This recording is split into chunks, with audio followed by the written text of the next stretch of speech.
Hi అండి అందరికీ. ఈరోజు వీడియోలో ఏంటంటే మ్యాంగో జ్యూస్ చేస్తున్నా. మా పిల్లలైతే ఊరికే బయట షాప్ దగ్గరికెళ్ళి చిన్న చిన్న డబ్బాలలో ఉంటాయి కదా, 5 రూపీస్‌కి వచ్చేవి మ్యాంగో జ్యూస్‌లు. అలాంటివి కావాలని ఏడుస్తున్నారు. బయటివి అంత మంచిది కాదని చెప్పి నేనే ఇంట్లోనే తయారు చేస్తున్నా. ఈ మ్యాంగో జ్యూస్ చేయడానికైతే బాగా పండిన 2 మామిడి పళ్ళు తీసుకున్నా. తర్వాత కొన్ని ఐస్ క్యూబ్స్ తీసుకున్నా. మనకు స్వీట్ ఎంత కావాలనుకుంటే అంత పంచదార వేసుకోవచ్చు. దానికోసం అని చెప్పి పంచదార కూడా తీసుకున్నా. ఐస్ క్యూబ్స్ లేకపోయినా ప్రాబ్లమ్ ఏం లేదు. నేనైతే కొన్ని కూల్ వాటర్ కూడా పోసుకున్నా. ఎందుకంటే ఈ ఐస్ క్యూబ్స్ సరిపోలేదు నాకు. ఈ మామిడి పళ్ళనైతే 1కి 2 సార్లు శుభ్రంగా వాష్ చేసుకోవాలి. తర్వాత ఒక చాక్ తీసుకొని లోపల ఉన్న పల్ప్ ఉంటుంది కదా, దాన్నైతే సపరేట్ చేసుకోవాలి. పై పొట్టు తీసేసి చూడండి ఎంత నీట్‌గా వస్తదో. ఎందుకంటే ఇవి బాగా పండిన మామిడి పళ్ళు కాబట్టి మనకు తొందరగా సపరేట్ అవుతది ఆ పల్పు, ఆ తొక్క. ఇదే ప్రాసెస్‌లో 2 మామిడి పళ్ళకి కూడా నేనైతే ఇట్లా పల్పు సపరేట్ చేసుకున్నా.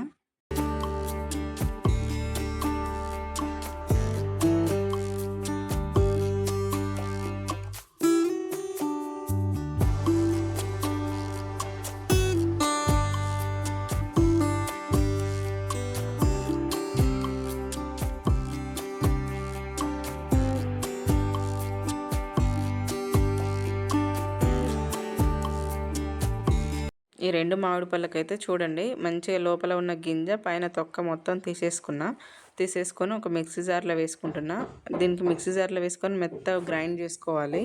మామిడికాయ ముక్కలు మొత్తం మిక్సీ జార్‌లో వేసుకున్న తర్వాత మనకు స్వీట్ ఎంత కావాలనుకుంటే అంత పంచదార వేసుకొని, ఐస్ క్యూబ్స్ కానీ లేదా కూల్ వాటర్ కూడా కొన్ని యాడ్ చేసుకొని మెత్తగా మిక్సీ పట్టుకుంటున్నా.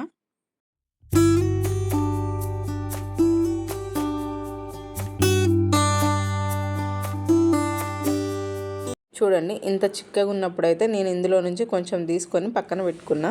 నేను ఇది ఎందుకు పక్కన పెట్టుకున్నా అనేది నేను ఈ మ్యాంగో జ్యూస్ కంప్లీట్ అయిన తర్వాత చెప్తాను. మ్యాంగో జ్యూస్ అయితే అంత చిక్కగా ఉన్నా కూడా అంత మంచిగా టేస్ట్ అనిపించదు. అందుకని ఇంకొంచెం కూల్ వాటర్ యాడ్ చేసుకున్నా.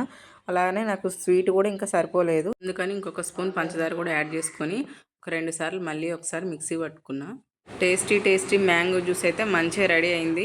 మా పిల్లలైతే చాలా బాగా ఇష్టపడ్డారు ఈ మ్యాంగో జ్యూస్ని. మనకి బయట షాప్స్లో దొరికే మజా కంటే కూడా ఈ మ్యాంగో జ్యూస్ అయితే చాలా అంటే చాలా బాగుంది.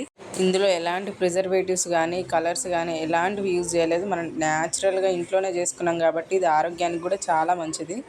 ఈ మ్యాంగో జ్యూస్ని అయితే డైరెక్ట్గా తాగొచ్చు. ఫ్రిడ్జ్లో పెట్టాల్సిన పని కూడా లేదు. ఎందుకంటే మనం ఆల్రెడీ ఇందులో కూల్ వాటర్ ఇంకా ఐస్ క్యూబ్స్ కూడా యాడ్ చేసుకున్నాం కాబట్టి అది చాలా కూల్గా ఉంటుంది. ముందు చెప్పినట్టు చిక్కటి మ్యాంగో ప్యూరీ తీసి పక్కన పెట్టుకున్నా కదా, దాన్ని అయితే ఇప్పుడు ఏం చేస్తున్నానో చూడండి. ఈ మామిడి పళ్ళతోనైతే వెరైటీగా ఇంకా ఏం చేద్దామని చెప్పి యూట్యూబ్లో, ఇన్స్టాగ్రామ్లో వెతికితే ఇక మామిడి తాండ్రా చేస్తున్నారు. సరే పోనీ మనం కూడా చేద్దాం, ఎట్లా వస్తుందో చూద్దామని చెప్పి ట్రై చేస్తున్నా. ఈ మామిడి తాండ్రా చేయడానికైతే ఫస్ట్ తీసి పక్కన పెట్టుకున్న మ్యాంగో ప్యూరీ ఉంది కదా, దాన్నైతే ఒక మందపాటి కళాయి తీసుకొని గ్యాస్ మంట సిమ్లోనే పెట్టుకున్నా. దాన్ని చిక్కగా ఈ కన్సిస్టెన్సీ వచ్చేలాగా మంచిగా ఉడకబెట్టుకున్న తర్వాత 2 స్పూన్ల పంచదార కూడా యాడ్ చేసుకున్నా. నేనైతే ఫస్ట్ టైం ట్రై చేస్తున్నా మామిడి తాండ్రాని.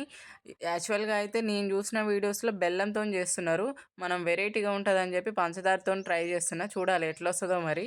మ్యాంగో ప్యూరీని అయితే చిక్కగా ఉడకబెట్టుకున్న తర్వాత ఒక ప్లేట్కి నెయ్యి అప్లై చేసుకున్నా. నెయ్యి అప్లై చేసుకొని ఈ మ్యాంగో ప్యూరీని ఆ ప్లేట్ మీద వేసుకున్న తర్వాత ఇక పల్చగా స్ప్రెడ్ చేసుకున్నా. ఆ ప్లేట్కి మరీ పల్చగా కాదు, మరీ మందంగా కాదు, నీట్గానే స్ప్రెడ్ చేసుకొని ఒక 2 డేస్ అయితే ఫ్యాన్ గాలికి ఆరబెట్టిన.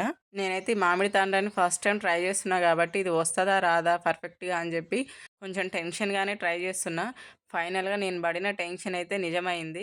ఎందుకంటే నేను చేసిన మామిడి తాండ్ర అయితే పర్ఫెక్ట్గా రాలేదు. కాకపోతే టేస్ట్ అయితే చాలా అంటే చాలా బాగుంది. టేస్ట్ అయితే ఎందుకు అంత బాగుందని చెప్తున్నా అంటే చూడండి, అక్కడ చూపించిన వరకు అయితే మా బుజ్జి అయితే నేను చూడనప్పుడు ఫ్యాన్ గాలికి ఆరబెట్టినా కదా, అప్పుడైతే తినేసింది. జనరల్గా అయితే పిల్లలు టేస్ట్ బాగుంటేనే కదా ఏదైనా తింటారు. 2 డేస్ ఫ్యాన్ గాలికి ఆరబెట్టిన తర్వాత చూడండి అదైతే మంచిగా ఆరిపోయింది. ఇంకా చాక్ తీసుకొని సైడ్స్ కట్ చేస్తుంటే అవి ఎంతసేపటికి కూడా రావట్లేదు, మొత్తం ముక్కలు ముక్కలుగా విరిగిపోతుంది. కానీ టేస్ట్ అయితే చాలా బాగుంది. నేను కూడా టేస్ట్ చేసిన. ఈ మామిడి తాండ్ర ముక్కలు ముక్కలుగా వచ్చింది, బాగా రాలేదని చెప్పి ఏం పడేయలేదు. ఆ చిన్న చిన్న ముక్కలైనా సరే మా పిల్లలు మేమైతే మంచిగానే తిన్నాము. చాలా అంటే చాలా బాగుంది టేస్ట్ అయితే. నేను ఈ మామిడి తాండ్ర చేసే ప్రాసెస్ అయితే ఎక్కడ మిస్టేక్ చేశానో మీకు ఏమైనా తెలిస్తే చెప్పండి. మీకు ఈ వీడియో నచ్చితే తప్పకుండా లైక్ చేయండి, షేర్ చేయండి, సబ్స్క్రైబ్ చేయండి, నా ఛానల్ని సపోర్ట్ చేయండి. Thank you.